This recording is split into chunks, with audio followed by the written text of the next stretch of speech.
इथं आल्यानंतर येण्याअगोदर एक कीर्तन झालं होतं. कीर्तन करून मी इथं आलेलो आहे. सलग 9 दिवस कीर्तनाला आमंत्रण आहे एका ठिकाणी. आजचा 3रा दिवस. आवाजाची तक्रार आहे. आल्यानंतर दोन्ही बंधुराजांना बोलून दाखवली आवाजाची तक्रार, आणि माझ्या आवाजाची काळी त्यांनाही आहे म्हणून त्यांनी काळी पांढरी 2 वरून काळी 1 वर आणलं मला. पण हे साथीला असल्यानंतर आवाज सुटतो, आवाज कंट्रोल मध्ये राहत नाही. गात असताना आपल्याला वाटत असेल आवाजाची तक्रार आहे असं आपण म्हणाला खरं, पण तसं वाटत नाही. कारण वरचा पंचम वरचा निशाण जाऊन आला आणि आवाजाची तक्रार ती कोणती. पण हे असल्यानंतर हा प्रकार असा होतो. कारण ह्या कीर्तनाबद्दल मी आता कीर्तन करून आलेला आहे वडगावला. तिथं 2 साथीदार आहेत. दोन्ही साथीदार पुंडलिका वरदे हरिविठ्ठल. नंतर मी यांच्याशी बोलेन त्या साथीदाराबद्दल. तोंड आज उघडावं असं वाटत नव्हतं तिकडे, पण कीर्तन करून आलं, कीर्तनाला न्याय देऊन आलं. काही काही ठिकाणी असे लोक भेटतात, पण आपल्याला आपण ऍडजस्ट करायला म्हणतो ते करावं लागतं.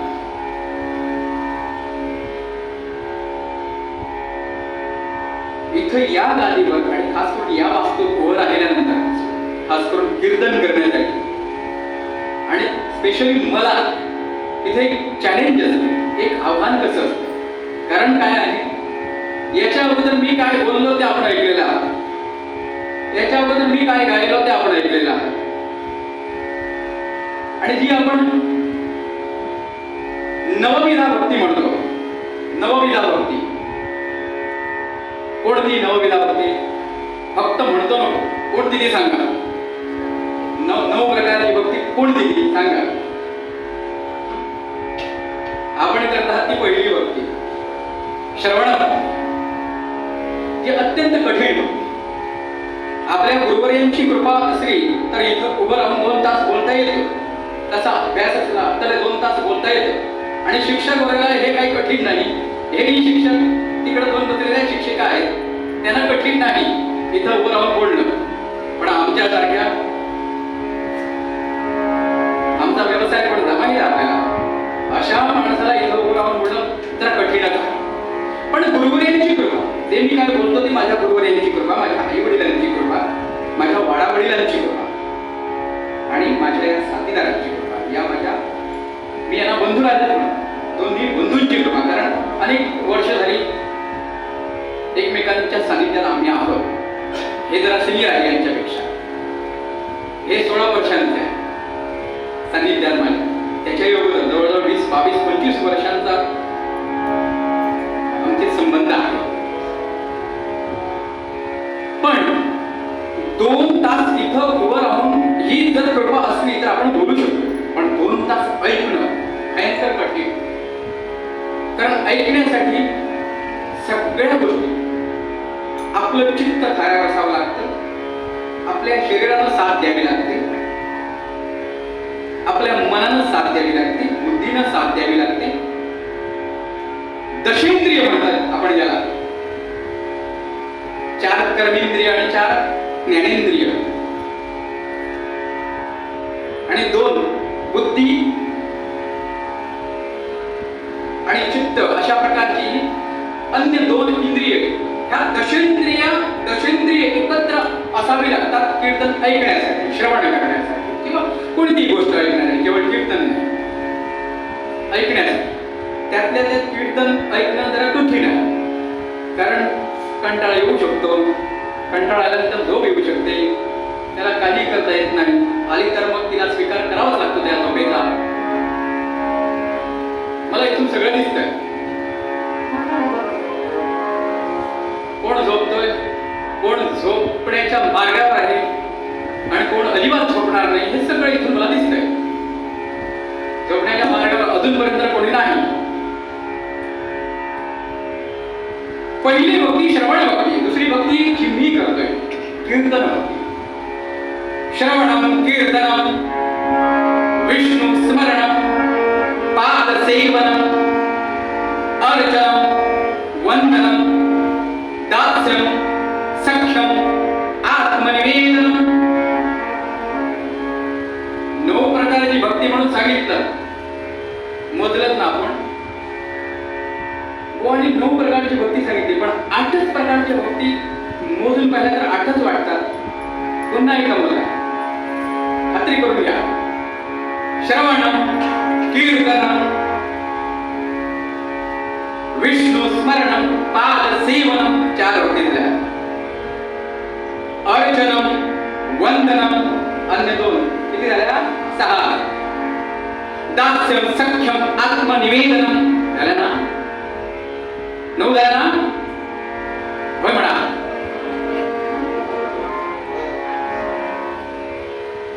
या 9 विधा भक्तीपैकी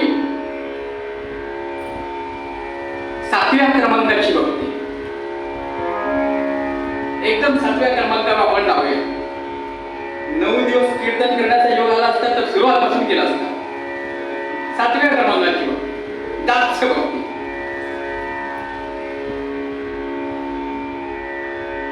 ही दास्य भक्ती, कुणाचा दास होणं म्हणजे दास्य भक्ती नाही.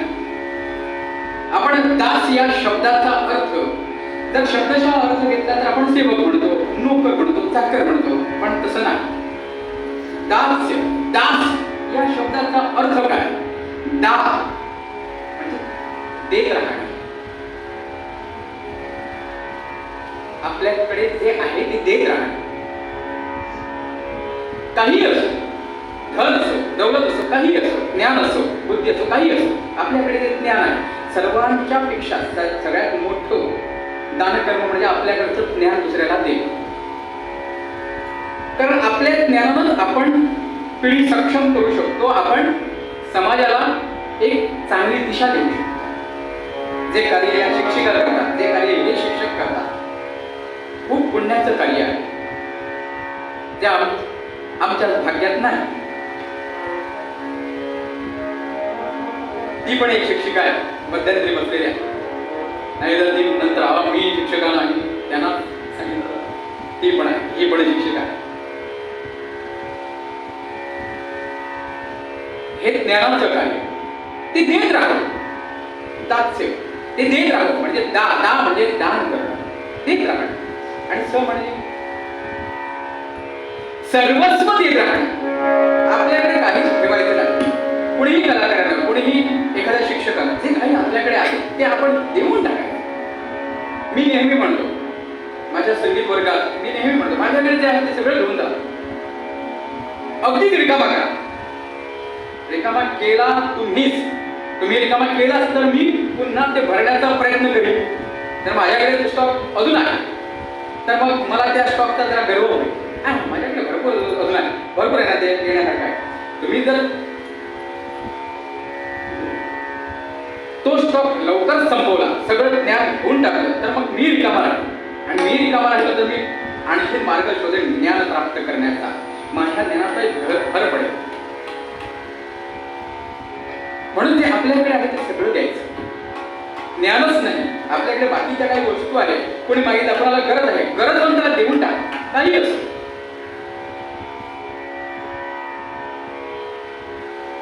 आपण म्हणता बुवा आपण असं सांगता खरं, पण आपण देता का? अजूनपर्यंत देत नव्हतो, पण आता द्यायला सुरुवात केलेली आहे. कारण काही एका विशिष्ट वयापर्यंत पोहोचल्यानंतर काही गोष्टींचं अवलोकन उलगडा होतो, काही गोष्टी कळतात. जो स्वभाव आत्ता या क्षणाला आहे तो मागच्या 10 वर्षापूर्वी नव्हता. कारण तसं ज्ञान प्राप्त झालं नव्हतं, तशी गुरुवरांची कृपा नव्हती. आता हळूहळू तो मार्ग स्वीकारलेला आहे. आणि पूर्ण या भक्तीमध्ये, या देवकार्यामध्ये झोकून गेला आहे. ज्या जागेवर मी काम करतो त्या जागेवर कधी कधी असाही प्रसंग, मागच्या काही 10 वर्षापूर्वी असाही प्रसंग, असे अनेक प्रसंग आले की मला नसताना काही गोष्टी कराव्या लागल्या. पण आता नाही, हस्तप्रयोग नाही,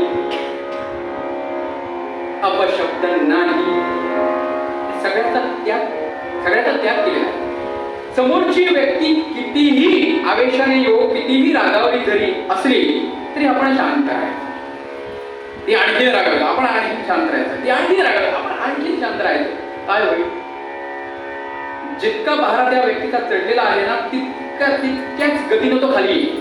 कारण समोरच्या व्यक्तीवर काही परिणामच होत नाही. मग चिडून आणि रागावून काय उपयोग काय? डोळ्यात डोळे घालून जर का आपण एकमेकांशी संभाषण केलं तर हळूहळू त्या वातावरणाला जरा वरचा रंग येतो. पण एखादी व्यक्ती जर आपल्याला अपशब्द बोलू लागेल डोळ्यात डोळे घालून आणि आपण खाली बघत राहिलो त्याच्याकडे बघितलंच नाही, शेवटी त्याला वाटत याला काही म्हणण्यात काही अर्थ नाही म्हणून निघून जाईल. संपलं, भांडण संपलं. जे वातावरण तापायला पाहिजे होतं ते तापणार नाही. अशी ही 9 प्रकारची भक्ती. या 9 प्रकारच्या भक्तीत 7व्या क्रमांकाची भक्ती दास्य भक्ती. दा म्हणजे देत राहणे, स म्हणजे सर्वस्व देणं.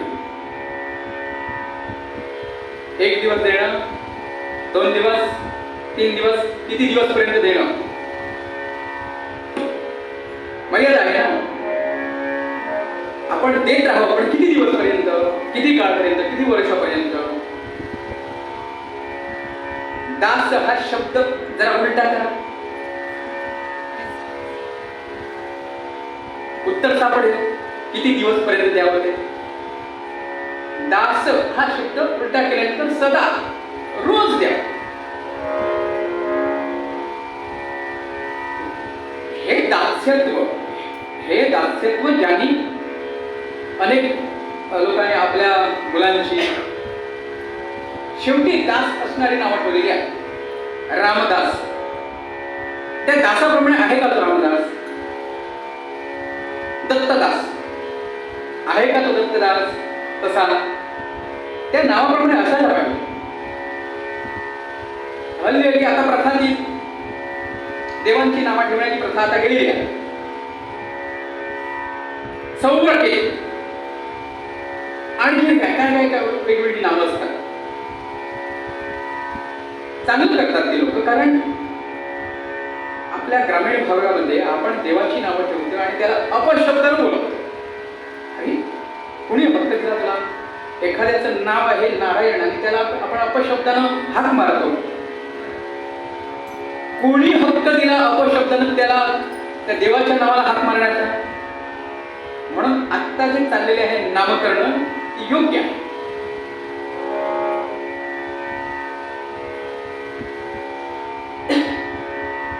नावाच्या शेवटी दास लावलं म्हणून तो त्याच प्रकारे त्या नावाला शोभेल असं त्याची वागणूक असेल असं नाही.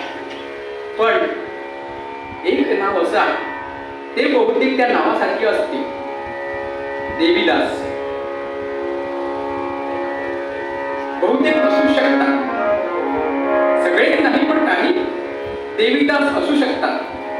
त्या देवीचे नाव श्रीदेवी एक्सेट्रा एक्सेट्रा अशा देवीचे दास असू शकतात. कारण आम्ही असे दास पाहिलेले आहे.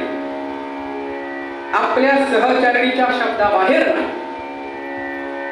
काही म्हणून काही सांग तिकडं मान चुकवलीच आणि चुकवायलाच पाहिजे, नाहीतर संसार चालणार नाही. आपल्या सुवर्णतुला नाटकामध्ये एक संवाद आहे. रथाला संसाराची उपमा देतात,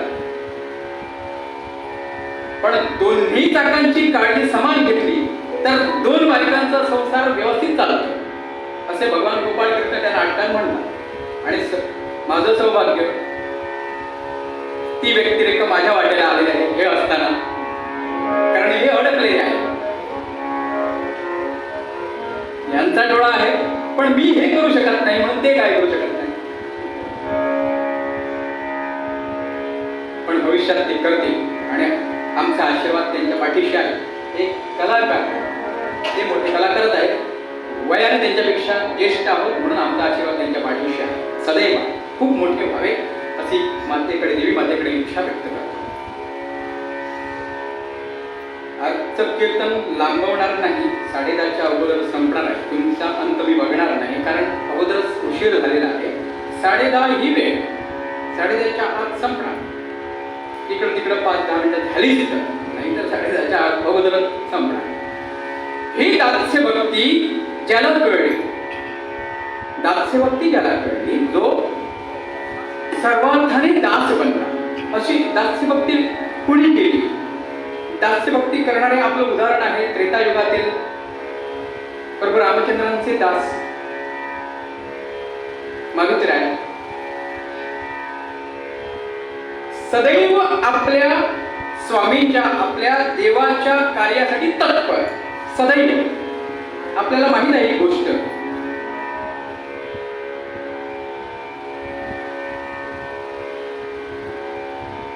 दास रामाचा सदैव आपल्या कार्यात तत्पर, स्वामींच्या कार्यासाठी तत्पर. एक घडलेली गोष्ट ती सगळ्यांच्या परिचयाची आहे. ज्यावेळी रामायणामध्ये लक्ष्मणाला मेघनाथाची शक्ती लागली, मेघनाथाबरोबर, मेघनाथ कोण कळाला ना? इंद्रजित, दशानन, रावणाचे सुपुत्र. युद्धाच्या वेळी त्यांची शक्ती ज्यावेळी लक्ष्मणाला लागली आणि लक्ष्मण बंधू मूर्छित पडले, त्यांना पुनश्च सावध करण्यासाठी वैद्य बोलवले. वैद्यानं स्टेथोस्कोप लावला, चेक करून पाहिलं आणि म्हणाले, हे शुद्धीवर येण्यासाठी एकच उपाय आहे. अमुक अमुक ठिकाणी द्रोणागिरी पर्वतावर एक वनस्पती आहे. ती वनस्पती सूर्य अस्ताला जाण्यापूर्वी ती वनस्पती तिथं आणून त्या वनस्पतीचा रस काढून त्या सर्वांगावर शिंपडावा किंवा त्याचा लेप त्यांना लावावा लागेल. आणि तसं केलं तरच ती शुद्धीवर येते. आता सूर्यास्त होण्यासाठी केवळ 2 घटका बाकी राहिलेल्या आहेत. संध्याकाळचे 5 वाजलेले आहेत. 6:15 वाजता सूर्यास्त होणार आहे. केवळ 1 तास 15 मिनिटांचा अवधी आहे. आणि जे वैद्य म्हणतात ती वनस्पती द्रोणागिरी पर्वतावर आहे, ती आणावी लागेल बिफोर 6:15. सगळ्यांच्या तिथं ते जमलेले सगळे वानरसेना, सगळे बाकीचे योद्धे सगळ्यांकडे पाहिजे प्रभू रामचंद्राने. पण कुणीच आपण जातो असं म्हणालं नाही. उलट चर्चा. कोणती चर्चा? अरे 6:15 पर्यंत यायला पाहिजे, कसं शक्य आहे? तिकडं समजा गेलो तर ती वनस्पती तिकडं सापडेल कशावरून? ती शोधावे लागेल, त्याला वेळ होईल. न जाण्याची कारण. आता एखादं काम आपल्याला करायचं नाही तर मग आपण अनेक कारणे शोधून काढतो. आता उशीर होईल, आता कशाला, एरवी ह्याला जायचंच नाही, आता उशीर तर नको. अनेक कारण बाकीच्या सगळ्यांनी काढली. शेवटी प्रभू रामचंद्राने सगळ्यांना विचारलं, कुणीच होकार दिला नाही. हनुमंतरायाकडे वळले, त्यांना विचारलं. हनुमंतराय म्हणाले, हो मी आत्ताच जातो, लगेच जातो. सगळ्यांच्या अगोदर मी जातो असं ते म्हणाले नाही, कारण ती अतिशयोक्ती होईल.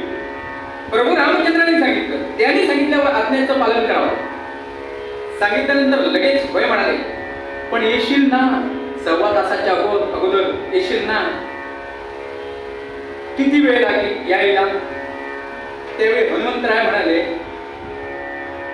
ते हनुमंतराय तिथं काय म्हणाले हे ऐकण्यासाठी कीर्तनकार थोडा होता तिथं. आमच्या गुरुवरांनी सांगितलं म्हणून तुम्हाला सांगतो, खरं म्हणून समजा.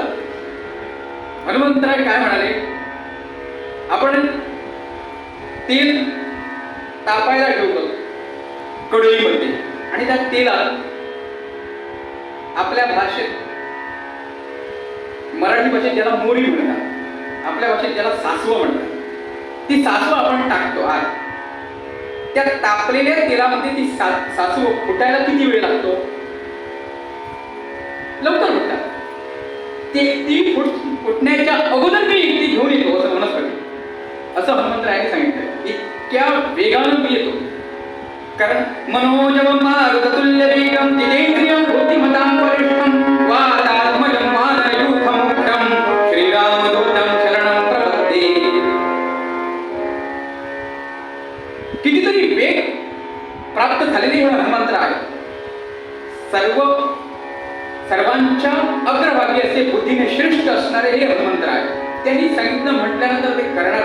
आणि कशा प्रकारे गेले, उड्डाण केलं, वनस्पती कशाला तो द्रोणागिरी पर्वतच उचलून आणला आणि त्या वैद्याला सांगितलं तुम्ही आता इकडं हा कारखाना तयार करा या औषधांचा, बाकीची वनस्पती आहे ना पाहिजे ती घ्या.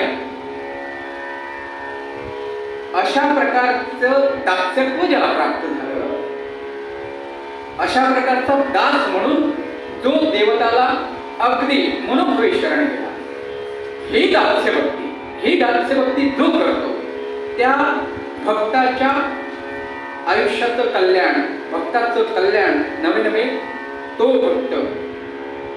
भक्त स्वरूपाला, तो भक्त संत स्वरूपाला प्राप्त. म्हणूनच पूर्वपद्यकार, आजचे पूर्वपद्यकार कोण? मध्व मुनीश्वर. आपण संत तुकाराम ऐकले, नामदेव ऐकले, बाकी सगळे संत ऐकले. मध्व मुनीश्वर ते गवळण गायनामध्ये हास करून असतात. त्या मध्व मुनीश्वरांनी रचलेलं हे पूर्वपद्य, ते काय म्हणतात पूर्वपद्यातून?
स्वतःहून कोण येऊन इथं म्हणणार आहात ते सांगा.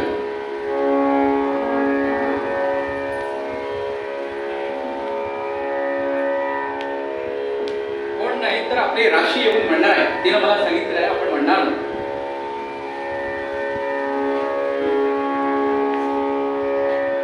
मला सांगितलं नाही पण ती म्हणणार. काळजी करण्याचं कारण नाही. हम है ना.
पण तिच्या गायनावरून तिला उज्ज्वल भविष्य आहे हे निश्चित आहे.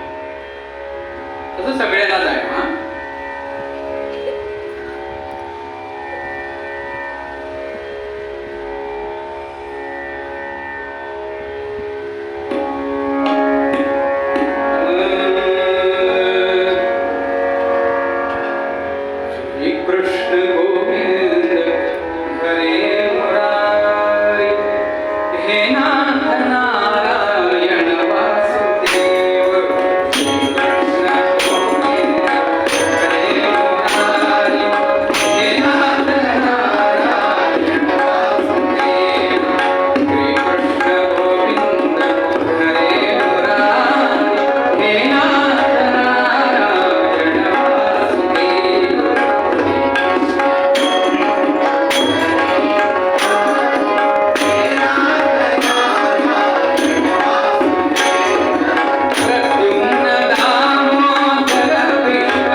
शिव भोळा भोळा भोळा चक्रवर्ती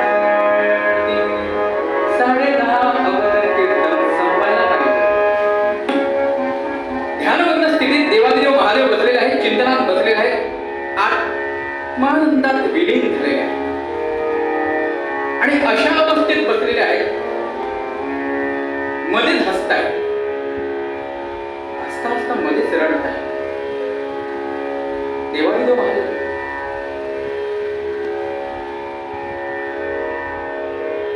बघायला कीर्तनकार कुठं होता, पण हे कुणी बघितलं? दाक्षायणीनं बघितलं. दक्ष कन्या दाक्षायणी. नंतर ती कोण झाली दाक्षायणीची? चरित्रामध्ये पुढे पुढे येईल ती कोण झाली. 3.5 पीठापैकी शक्तीपीठ 3.5 पीठ आहे आपल्या भारतात. त्या 3.5 पीठापैकी एक पीठ ती दाक्षायणी. चरित्राच्या शेवटी कळला कोण ती, कुठे आहे.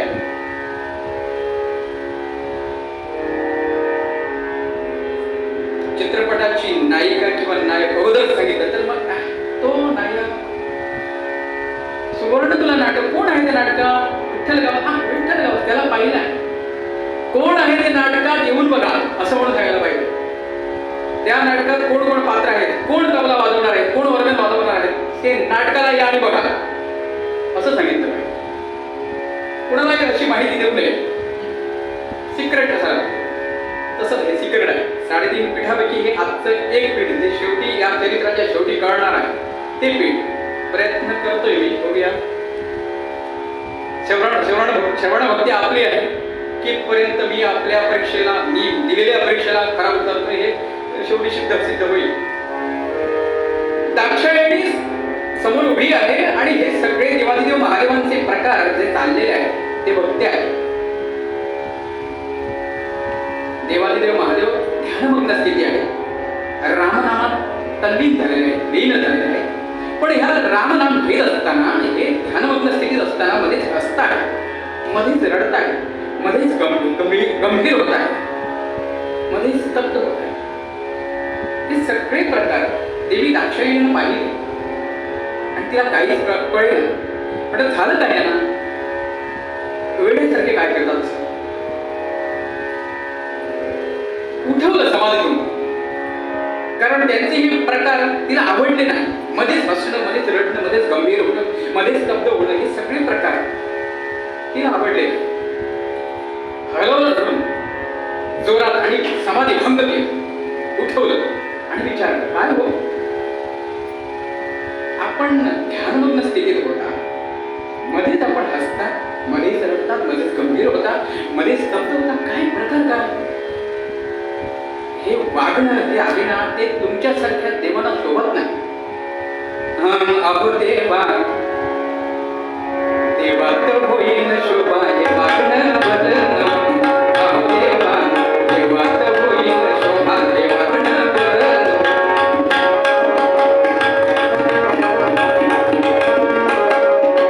अहो देवा, अहो देवा, अहो देवा, अहो महादेवा, देवात होईल शोभा हे वागणं बदलणं. अहो महादेवा, देवात होईल शोभा हे वागणं बदलणं. असं म्हटलं का तिनं? म्हटलंय असेल. तिथं पाहायला कीर्तनकार होता नाही, आपण होता नाही, पण माझे गुरुजी होते. त्यांनी मला सांगितलं, अहो जे तुमचे प्रकार चालले होते ते मी स्वतः माझ्या डोळ्याने पाहिले, ते प्रकार बरोबर नाही. आणि तुमच्यासारख्या देवादी देवांना, सगळ्या देवांच्या अगोदर ज्यांचा मान आहे ते देवादी देव, देवांचे देव, अशा देवतेला हे प्रकार अजिबात शोभत नाही. काय करत काय होता, कुणाचं ध्यान करत होता? अगं मी माझ्या स्वामीचं ध्यान करत होतो. मी माझ्या स्वामीचं ध्यान करत होतो. स्वामी कोण? स्वामी तुमच्याही पेक्षा अन्य कोणी स्वामी आहे? सगळे देवांचे देव तुम्ही, मग तुमच्याही पेक्षा कोण, आणखीन कोण स्वामी आहे?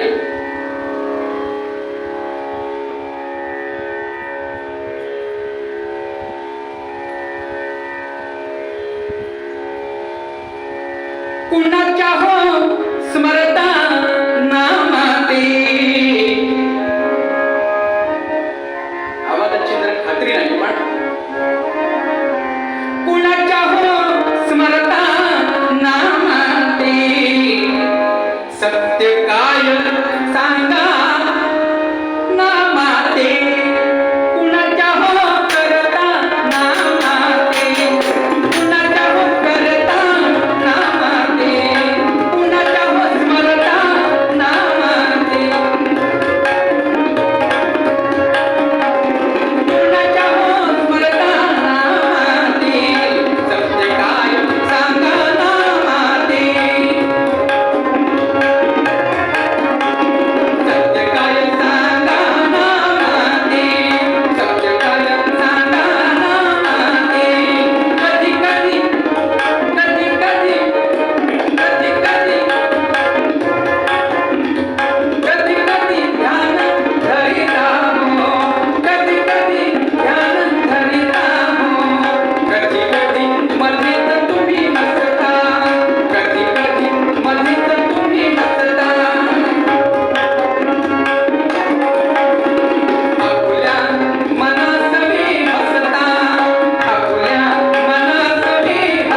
ही देवादेव महादेवाला माते म्हणते ही दाक्षिणी शब्दांची फोड योग्य ठिकाणी व्हायला पाहिजे. सत्य काय सांगना माते, सांगा ना मला, सांगा ना मा म्हणजे मला, ते काय सत्य आहे ते मला सांगा. कुणाचं नाम घेता, कुणाचं स्मरण करता? माझ्या स्वामींचं स्मरण. स्वामींचं स्वामींचं जप ध्यान करिता तुम्ही रात्रंदिन तुम्हाहुनी श्रेष्ठ कोण या जगती असती. तुमच्यापेक्षाही कोण श्रेष्ठ आहे? आहे कोण? हो आहे, माझ्यापेक्षा श्रेष्ठ आहे.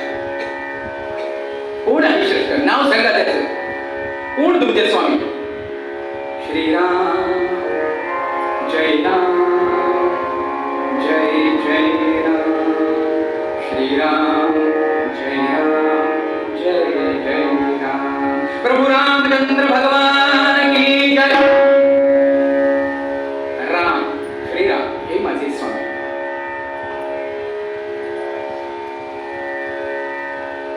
त्यांची बाललीला, प्रभू रामचंद्रांची बाललीला मी ध्यानमग्न असताना त्यांची बाललीला मी आठवली. सांप्रत चालू आहे ती त्रेतायुग, ती बाललीला त्यांची, माझ्या प्रभू रामचंद्रांची बाल्यावस्था.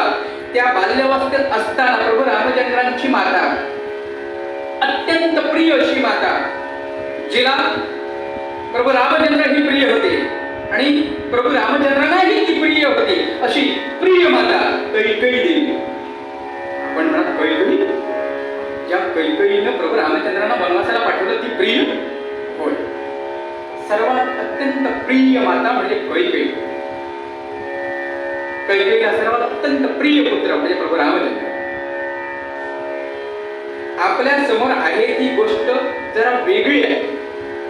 हो, ते आपल्या सर्वांना माहीत आहे. प्रभू रामचंद्रांना धडीला रामतिने कावनी हे नाटक जर आपण पाहिलं तर प्रभू रामचंद्रांना का जावं लागलं वनवासाला? कोण कारणीभूत आहे? कैकेयी नाटकामध्ये हे सगळं व्यवस्थित सांगितलेलं आहे, पाहिलेलं आहे, दिलेलं आहे. ती माता प्रभू रामचंद्रांच्या बाल्यावस्थेत लहान असताना हातात तुपाची वाटी घेऊन, हातात अन्न घेऊन, ग्रास घेऊन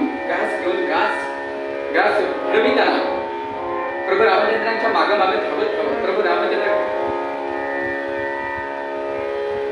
तो घास गिळीत नव्हते, म्हणून प्रभू रामचंद्रांच्या मागे ती धावत होती. ती त्याची बालक्रीडा मी बघून मला हसू यायला लागले.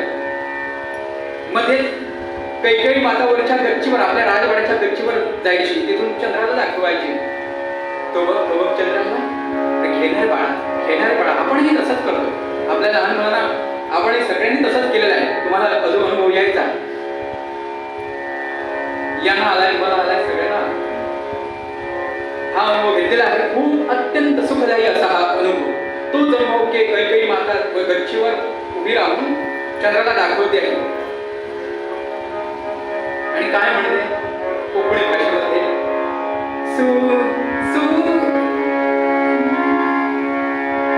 सूर्य गला पलतडी, चंद्र आलतडी, सूर्य गला पलतडी, चंद्र आलतडी, सूर्य गला पलतडी, चंद्र आलतडी, आमोरी अमूल पिकी, आमोरी अमूल पिकी, या घडी घडी, सूर्य गला पलतडी, चंद्र आलतडी, सूर्य गला पलतडी, चंद्र आलतडी, चंद्र आलतडी, चंद्र आलतडी.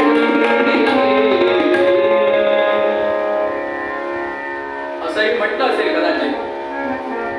तो बघ चंद्र आलाय, अरे बाळा घे ना घास घे ना. ती बालक्रीडा बघून मला हसू यायला लागले. म्हणून ध्यानमग्न असताना ती ती आठवण झाली मी हसायला लागलो. मग रडता कशासाठी?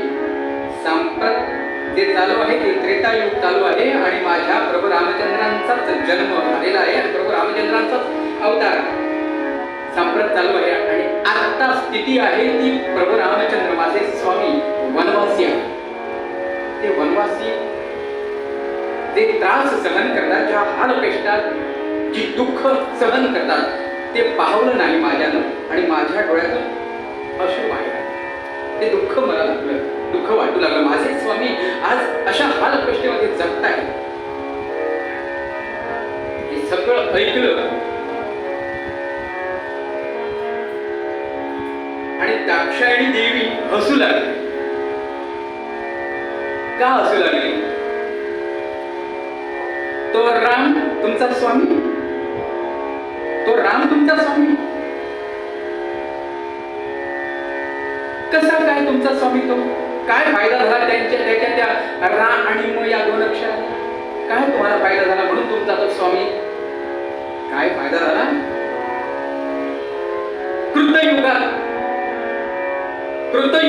युगामध्ये अजून आहे 10 मिनिटं.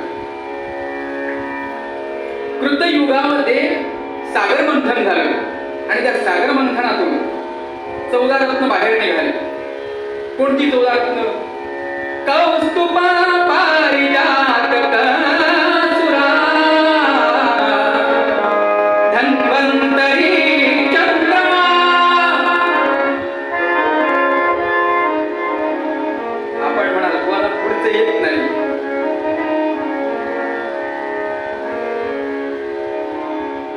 चौदा रत्न बाहेर पडल्यानंतर त्या 14 रत्नापैकी हलाहल नावाचं जे एक रत्न होतं ते रत्न कुणीही अंगीकारायला तयार नाही. शेवटी माझ्या भोळेपणाचा मला मोठेपणा दिला आणि मोठेपणा देऊन काय गळ्यात खडकवतील सांगता येत नाही. तेच देवतांनी केलं. काय केलं? मला जरा वरच्या झाडावर चढवलं. तुम्ही तसे देवादिदेव महादेव असं म्हटलं आणि माझ्या गळ्यात ते हलाहल अडकवलं आणि प्राशन करा म्हणून सांगितलं. मी केलं प्राशन, पण ते प्राशन केल्यानंतर दाह झाला. तो दाह हे करण्यासाठी, शांत करण्यासाठी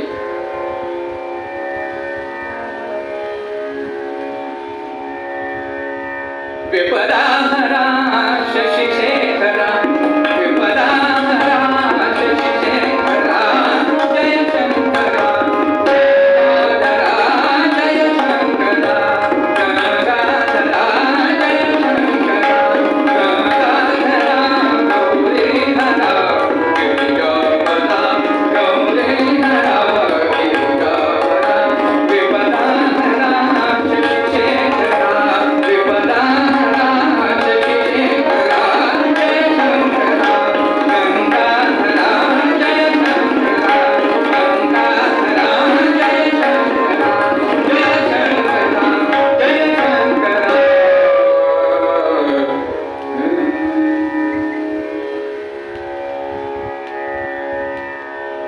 सगळं हलाहल मी पचवलं, पण त्याचा दाह झाला आणि तो दाह शांत करण्यासाठी मी गंगा धारण केली मस्तकी.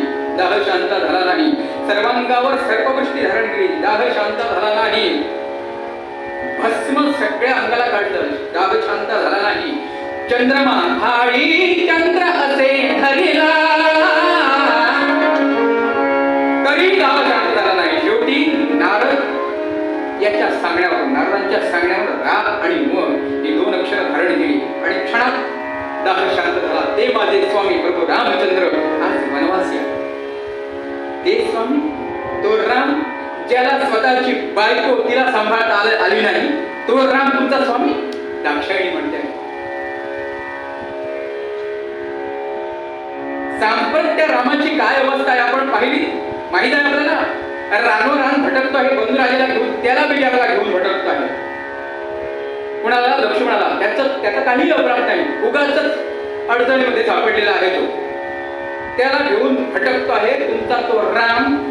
सगळ्या झाडांना मिठी मारतो, सगळ्या दगडांना मिठी मारतो, काय हेडेल त्याला मिठी मारतो, असं वेड्यागत अशी अवस्था त्याची झालेली आहे.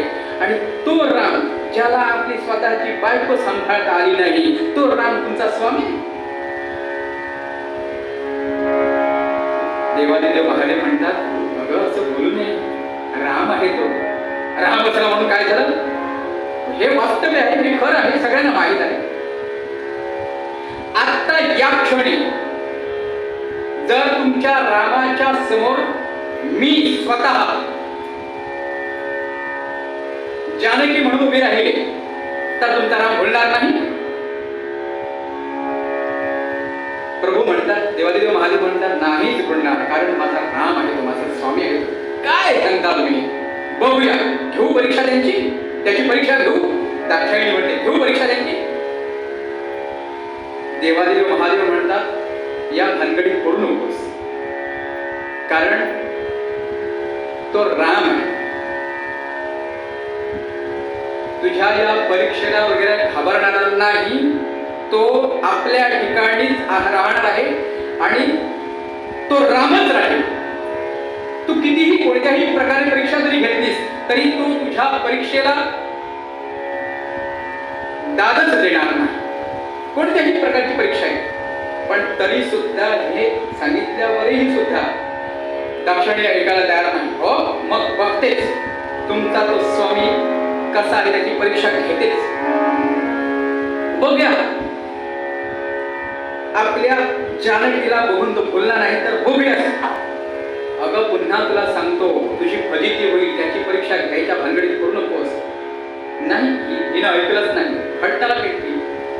3 हट्ट, राजहट्ट, बालहट्ट आणि स्त्री हट्ट.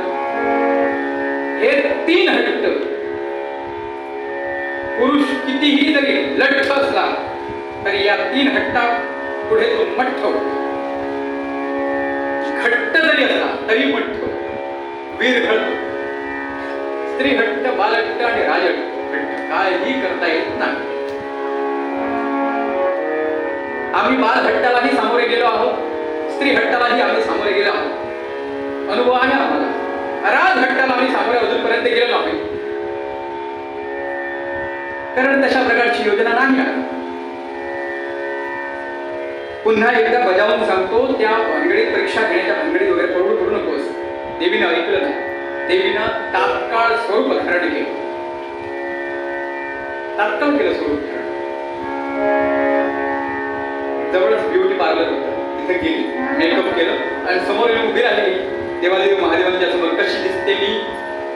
दिसते ना जानकी सारखी, सीतेसारखी दिसते ना? देवादेव महादेव म्हणाले, सीतेसारखी नाही, तू अत्यंत हुबेहूब सीताच आहे. पण तरी सुद्धा मीही तुला तू आता माझ्यासमोर होतीस आणि तू सांगितलंस म्हणून मी तुला ओळखलं, नाही तर तुला कोण ओळखू शकणार नाही. इतकं तुझं मेकअप व्यवस्थित झालेलं आहे, कुणीही ओळखणार नाही. तुला सीताच म्हणणार आहे, जानकीच म्हणणार आहे. पण तरी सुद्धा सांगतो, राम तुझ्या परीक्षेला बसणार नाही. बघ, अंगलडी स्वतःच्या पायावर कुऱ्हाड मारून घेते आहेस, अजूनही विचार कर.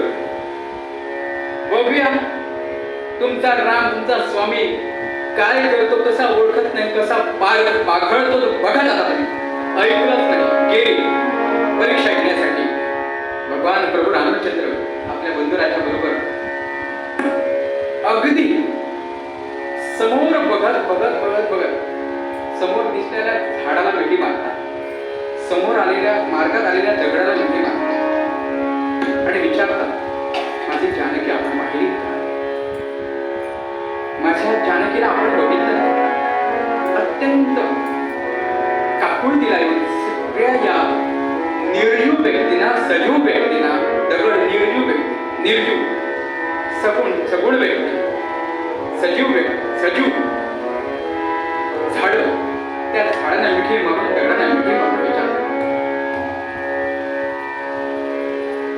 आणि समोर पाहत पाहत पाहत मार्गाने मार्गक्रमण करतात. देवी दाक्षायणी जानकीच्या रूपात समोर दाखल होते. पण प्रभू रामचंद्रांनी बघितलं नाही. वेड्यासारखेच, अगदी वेड्यासारखे, वेडी माणसं कुठं बघणार आहेत, किती वेळ बघणार आहेत, काय बडबडणार आहेत, कुणाबद्दल काय बडबडणार आहेत, याचा काही नेम नाही. आपल्यापैकी कोणी समजा IPHB हॉस्पिटलमध्ये गेला असेल तर तिथला प्रकार आपल्या लक्षात येईल. आम्ही कधी कधी जातो, कारण आमची माणसं, आमच्या तुरुंगातील माणसं तिकडे असतात, कधी कधी त्यांना बघण्यासाठी आम्ही जातो. तिथले प्रकार आम्ही पाहिलेले आहेत. ही वेळी माणसं, या वेड्या माणसांच्या वाटेला जायचं नाही, काही विचारायचं नाही. एकदा आपले भारताचे पहिले पंतप्रधान पंडित जवाहरलाल नेहरू पुण्याला एरोडा म्हणून आहे, तिथं वेड्यांचं हॉस्पिटल आहे. त्या वेड्यांच्या हॉस्पिटलला भेट देण्यासाठी खरी गोष्ट. तिथं गेल्यानंतर तिथल्या डॉक्टरांनी सांगितलं, सर आपण आज चला, सगळा प्रकार सगळी पाहणी करा, पण पुढच्या वेळेला मात्र काही विचारू नका. कारण त्यांना माहित होतं ना, वेळेला काय विचारलं आणि त्यांनी काहीतरी केलं, यांना अपाय करा काही केलं तर मग यांच्यावर येईल, डॉक्टरांच्या वर. म्हणून अगोदरच त्यांना सूचना दिली, कोणाला विचारायच्या भानगडीत पडू नका. सर तुम्ही सगळी पाहणी करून या, आपण बरोबर असूच. पंडित जवाहरलाल नेहरू सगळा तो परिसर बघितला, सगळी व्यवस्था बघितली आणि यांना मोह आवरला नाही. एका वेळेला विचारलंय, काय विचारलं, अरे बाबा कोण तू आणि इथं कशासाठी आलास? पंडित जवाहरलाल नेहरू त्याला विचारताय वेळेला. त्या वेळेला उत्तर देणं राहिलं बाजूला, त्या वेळेला पुन्हा प्रश्न केला, तू कोण? आपल्या भारताच्या पंतप्रधानाला विचारतोय तो वेळा, तू कोण? असं विचारल्यानंतर पंडित जवाहरलाल नेहरू म्हणाले, मी या भारताचा पंतप्रधान पंडित जवाहरलाल नेहरू ज्याला म्हणतात तोच मी. हे आणखी कोणाला सांगू नको सांग, मी ही महात्मा गांधी म्हणून सांगितलं होतं आणि म्हणून मला इथं आणून ठेवलं आणि कोणाला सांगू नकोस.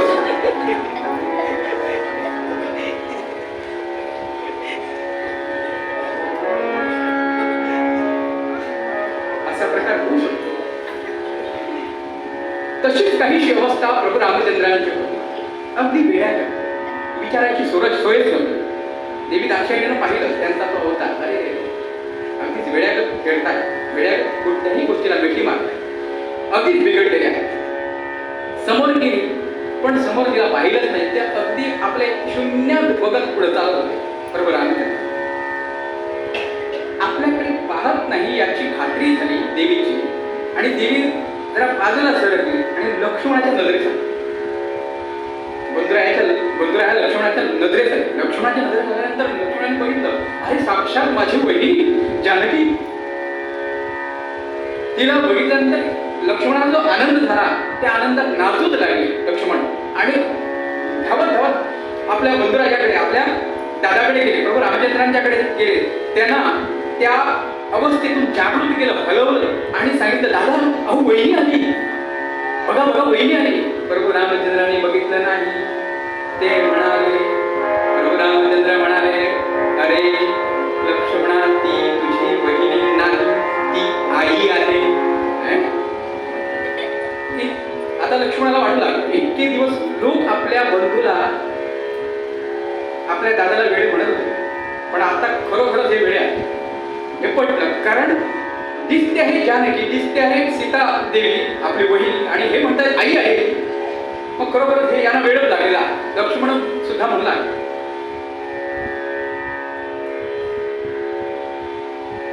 पुन्हा त्यांना हलवलं. दादा पहा तरी खरं, तिच्याकडे पहा, अहो ती आपली वहिनीच आहे, आपली सहचारिणी आहे. पुन्हा प्रभू रामचंद्र म्हणाले, नाही लक्ष्मणा ती आईच आहे. अरे आता मात्र लक्ष्मणाला जरा भीती वाटली आणि थोडेसे आश्चर्यचकित झाले. आता आश्चर्यचकित कशासाठी झाले? दिसलेली व्यक्ती साक्षात वहिनीसारखी, जानकी देवीसारखी आहे, सीतेसारखी आहे, तरी सुद्धा दादा म्हणतायत ती आई आहे, म्हणून आश्चर्य वाटलं. 2-3 वेळा सांगितल्यानंतरही आपले बंधुराय, आपले दादा प्रभू रामचंद्र पुन्हा तिला आईच म्हणतात, म्हणून भीती वाटली. कारण या जानकीच्या रूपात एखादी राक्षसीण आली तर, कारण झोपणगा तशी झाली होती, तिच्या रूपात आली होती, तिच्या रूपात नव्हती पण एक सुंदर स्त्रीचं रूप घेऊन आली होती. त्यातलाच हा प्रकार नसेल कशावरून म्हणून भीती वाटते. आणि आपल्या शास्त्राला हात धरून अगदी युद्धाच्या पवित्र वेळ आहे. पुन्हा पुन्हा लक्ष्मणाला सांगताय प्रभू रामचंद्र अरे आईच आहे. नंतर प्रभू रामचंद्रांनी आपलं मुख फिरवलं आणि जी जानकीच्या वेशात दाक्षायणी देवी होती त्या देवीच्या पायांना मिठी मारली आणि आई अशा या स्वरूपात तू मला आज दर्शन दिलंस, पण आई एक मात्र तुला आई म्हटलेलं आहे. म्हटल्यानंतर हे अवतार कार्य तुझं जे अवतार कार्य आहे हे अवतार कार्य आज इथंच समाप्त झालेलं आहे. कारण अशा स्वरूपात तू येणं हे मुळात चुकीचं होतं. अशा स्वरूपात तू स्वतः येऊन माझी परीक्षा घेणं हे मुळात चुकीचं होतं. म्हणून हे तुझं अवतार कार्य, या अवतार कार्याचा शेवट आत्ता या क्षणी इथंच होणार आहे. आणि तसंच झालं बरं का. त्या क्षणीच तिनं आपलं मूर्त स्वरूप धारण केलं आणि काही दिवसानंतर मग ही दाक्षायणी आपल्या पतिराजांना देवादिदेव महादेवांना यज्ञासाठी आमंत्रण दिलं नाही. आपल्या पित्यानं यज्ञासाठी आमंत्रण दिलं नाही आपल्या पित्यानं. म्हणून काही दिवसांनी या दाक्षायणीनं यज्ञकुंडात उडी घेतली आणि नंतर तीच दाक्षायणी हिमालयाच्या पोटी तिनं जन्म घेतला. तीच तुळजा भवानी. आज 3.5 पीठापैकी एक पीठ आहे. ते पीठ म्हणजे तुळजा भवानी माता. ती तुळजा भवानी माता हीच दाक्षायणी, हीच पार्वती, हीच दाक्षायणी, ती तुळजा भवानी माता. तुळजा माता म्हणून तिची स्थापना झाली आणि 3.5 पीठापैकी एक पीठ हे नामकरण, या नामकरणाला ती पात्र झाली. त्याच्या अगोदर मार्गाने मार्गक्रमण करत असताना प्रभू रामचंद्र एकाच शून्यात पाहून का चालत होते. त्याचं पहिलं कारण खाली बघण्यासाठी लाज वाटत होती आणि वर बघण्यासाठी भीती वाटत होती. आता खाली बघण्याची लाज कसली आणि वर बघण्याची भीती कसली. खाली बघण्याची लाज धरती मातेची, कारण जानकी ही भूमिकन्या होती, धरती मातेची कन्या होती. म्हटल्यानंतर नात्यानं ही धरती कोण झाली. प्रभू रामचंद्रांची सासू झाली, सासू, मदर इन लॉ. ती म्हणत असेल, खाली बघितल्यानंतर म्हणत असेल काय सोन्यासारखी पोर याला दिली पण सांभाळता आली नाही. म्हणून तिला बघण्यासाठी लाज वाटत होती आणि वर बघण्यासाठी भीती वाटत होती. कारण प्रभू रामचंद्रांचा जो अंश आहे तो सूर्यकुलीन. वर सूर्याकडे बघितल्यानंतर तो सूर्यदेव म्हणेल माझ्या कुळात कसलं कार्ट जन्माला आलं. अजूनपर्यंत असं कार्ट जन्माला आलंच नाही, कारण याला स्वतःची बायको सांभाळता आली नाही असं तो म्हणेल. म्हणून त्याची भीती वाटत होती. म्हणून प्रभू रामचंद्र शून्यात पाहून चालत होते. शेवटी या दाक्षायणीनं, दक्ष कन्येनं आपलं स्वरूप दाखवलं आणि हीच दक्ष कन्या नंतर आपल्या पतिराजांना आमंत्रण दिलं नाही यज्ञाचं म्हणून आपल्या पित्याच्यावर रागावून त्या यज्ञकुंडात उडी घेऊन नंतर दुसऱ्या जन्मात पार्वती माता म्हणून जन्माला आली हिमालयाच्या पोटी, पर्वताच्या पोटी. आणि तीच पार्वती आज प्रभू देवादिदेव महादेव यांची सहचारिणी आहे. हीच पार्वती तुळजा भवानी आहे. हीच पार्वती जगदंबा आहे. हीच पार्वती नवदुर्गा देवी आहे. हीच पार्वती संतोषी माता आहे. या देवीची उपासना या 9 दिवसात आपण करूया आणि आपलं स्वतःचं आणि आपल्या सर्वांचं कल्याण करून घेऊया. म्हणून गुरु बद्देका मध्व मुनीश्वर गुरु पद्धतीने आपल्याला काय सांगतात ते म्हणतो आणि कीर्तन आठवतो. आज खरं तर इथं आलो होतो तो मी ब्लँक होतो, पदराला काहीही नव्हतं. कारण जे होतं ते सगळं इथं दिलं होतं. मागची कितीतरी वर्ष आपण कीर्तन सेवा करतो आहोत. किती म्हणून कीर्तन करावी असा प्रश्न माझ्यासमोर होता. पण देवी जे काय बोललो ते देवी मातेच्या कृपेमुळे, माझ्या गुरुवरींच्या आशीर्वादामुळे, गुरुवरींच्या कृपेमुळे, आपल्या सर्वांच्या पाठबळामुळे, आशीर्वादामुळे, या दोन्ही साथीदारांच्या माझे बंधू आहेत त्यांच्या पाठबळामुळे, त्यांची उत्तम अशा प्रकारची साथ, आपला उत्तम अशा प्रकारचा पाठिंबा, या सगळ्यांच्या जोरावर जे चांगलं झालं हे सगळं श्रेय तुम्हाला सर्वांना विभागून जातं. काय आवडलं नाही ते नंतर मग सांगा. पूर्वपद्येकर पूर्वपद्यातून तेच सांगा.